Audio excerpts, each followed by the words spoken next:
Today I am going to talk about the mind. People don't know what is this mind is. It is very easy to understand for Sahajogis that we are the ones who react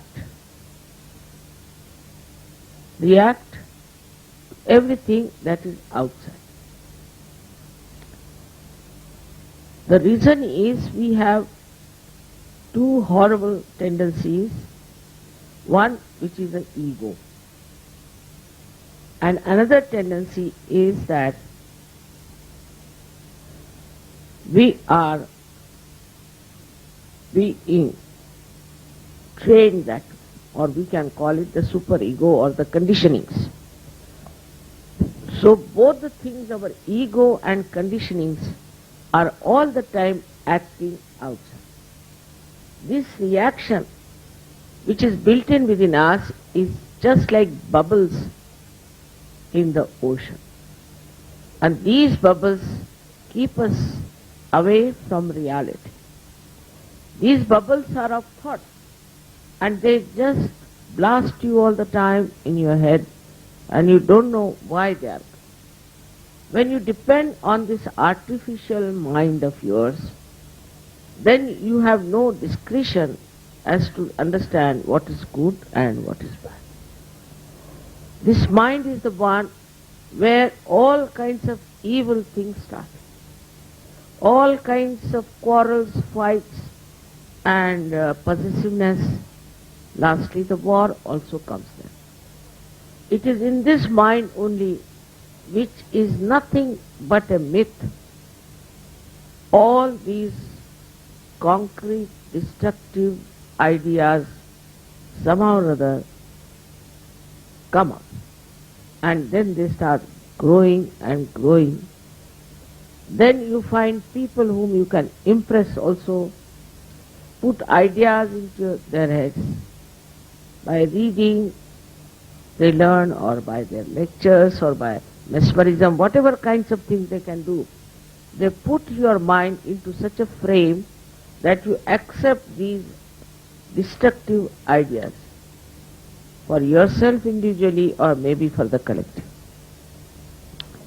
So this mind is just a myth, and we are working through this mind. We are all the time satisfying ourselves by saying, oh, that's my mind. My mind wants it. You see, like one Indian Sahajogi went to America, and he told me that Americans are manavede. Manavede means they are mad after their mind. I said, what do you mean? He said, I gave money to my wife to buy one bush shirt for me. She went and bought some skirts. And she has many skirts, but she bought some skirts. So I asked her, why did you buy the skirts? So she said, my mind said that you should buy the skirts, so I bought skirts. So this is what it is, that the mind can take you to all kinds of wrong things because it has no connection with reality, firstly, and secondly, it is a mythical thing. Absolutely mythical. You see, people think that whatever they have created, it is out of their mind. It's a wrong idea, absolutely wrong idea. All great scientists, say Einstein has said that I was tired trying to find out the theory of relativity. Very tired. He had some concept, like all scientists take up some sort of a concept and they try to build up their research on that. And then I thought it's a wrong concept that I have.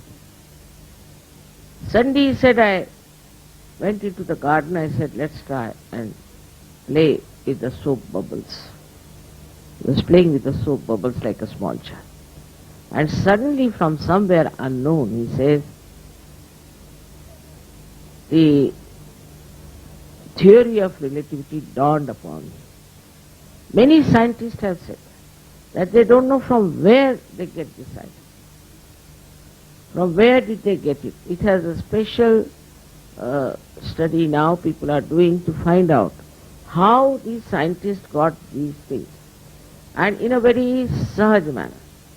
Even the way penicillin was discovered or anything was discovered by these people was not through the probing or manipulation of the mind, but through some unknown force.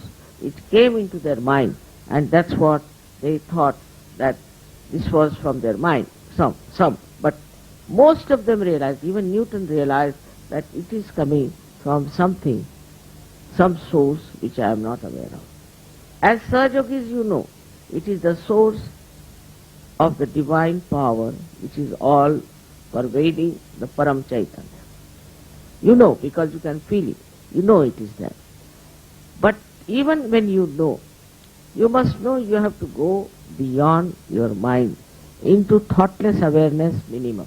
Always I tell you, meditate, meditate, because you should be in thoughtless awareness where you do not react.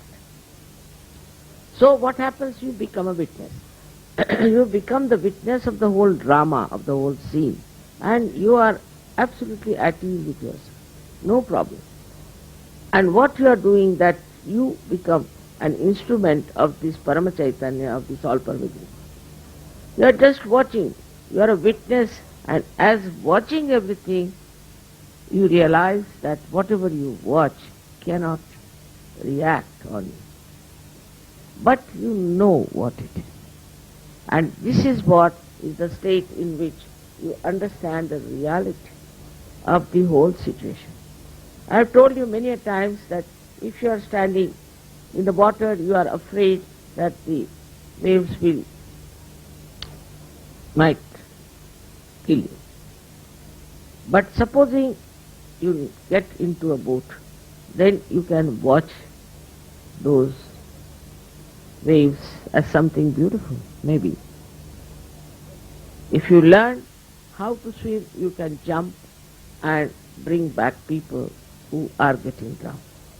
This is exactly what happens when you are in that state that you can give realizations to others. You can put them in connection with the divine power. But first of all, you must know how to become thoughtlessly aware. Some people say, Mother, for a second only we become, for 2 seconds we become. Because, you see, in our mind, even if you come to Sahajog, you have so many conditionings to begin with. First of all, if you are born an Indian, then you are identified with it. If you are born in England, you are identified with it. One thing I have noticed about Sahajogis, once they get out of this nonsense, of this mind, first thing they start criticizing the way they have been living in atmosphere. For example, they'll say, this is Indian, now this is what the Indians are. Then he'll say, this is, if they are British, they'll say, these are the British, you see. They will be the best to criticize. Even others cannot criticize as they criticize. For example, Europeans will criticize. Europeans saying that, Europeans, all right, I know Europeans very well. Like that. The mind itself, you see, starts seeing then what you can say, that mind itself sees that it's a myth. And then the cheating that takes place all the time, that the intelligence that cheats itself stops. You start seeing the thing in a proper, full manner because you don't react. To react is a sign of a person who is very conditioned. You can be conditioned by many other things, like you are born in a particular religion. No. As you know what has religion to do nowadays with human beings. There's no real religion anywhere. It has become like a money orientation, or you can say power orientation. That's why they are all fighting among themselves. And you know for definite that no religion is exclusive. But they fight. The reason is the mind is conditioned that you must fight for your religion. Now, they have no religion within. There's no religion that is working out in their lives. They might be the most corrupt, most immoral people, but they belong to a particular religion, like a club. And then they start, you see, identifying themselves as something, and they have a right to do these things because they belong to a particular religion or to cult and this and that. Now there are people who can really use this mind. Though it is artificial, in modern times we are using so many artificial things, and this artificiality can creep into everything, like plastic. So this mind can penetrate into anything, and it penetrates into the minds of people. That's how Hitler managed all the young people of Germany, all these people who have been able to destroy the reasoning which is logical, not through the mind.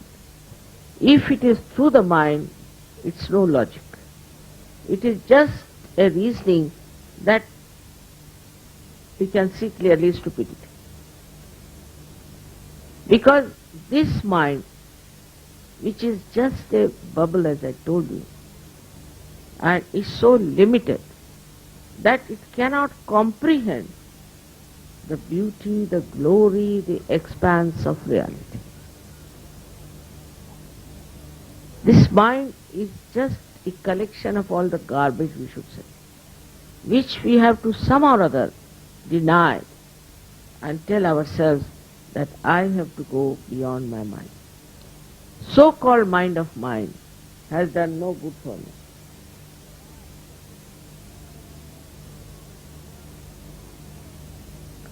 And this mind of mine, which has been all the time controlling me, is just like the watch we have made and it is controlling us, or like the computer that controls us.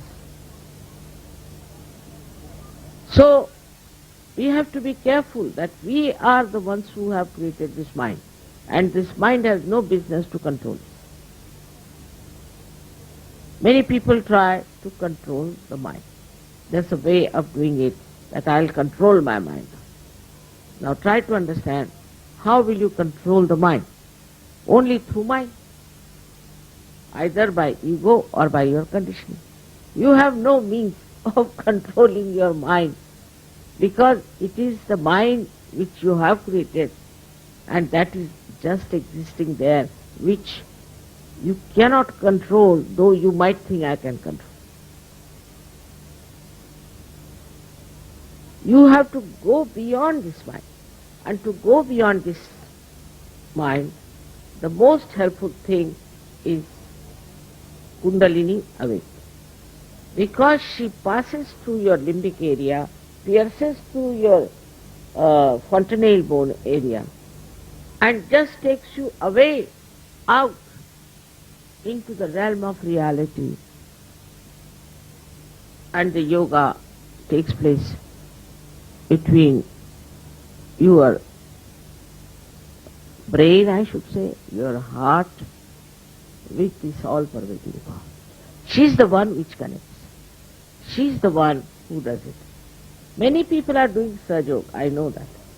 But it's difficult for them sometimes to get to meditation, to establish this thoughtless awareness, which is an extremely important state which you all should achieve. So many Sajogis are there, and I'm happy to know that they are getting deeper and deeper. But as long as they are in the turmoil of their mind, they cannot progress.